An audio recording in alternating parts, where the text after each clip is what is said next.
Hello, happy birthday Janta Shravan.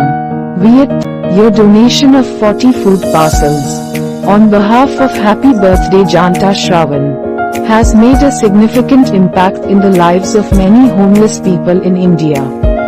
Thanks to your support. మీకేమైనా dreams ఉన్నాయా uncle? పర్లేదు uncle, ఎవరి డ్రీమ్ వాళ్ళు తీర్చుకుంటే కిక్కేముంది? పక్కన వాళ్ళ డ్రీమ్ తీరుస్తేనే కదా కిక్కు.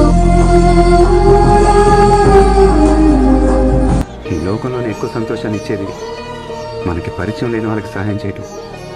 అప్పుడు వాళ్ళు పొందే సంతోషాన్ని చూడటం. ఈ పని ప్రతి క్షణం నాకు ఆ సంతోషాన్ని ఇచ్చింది.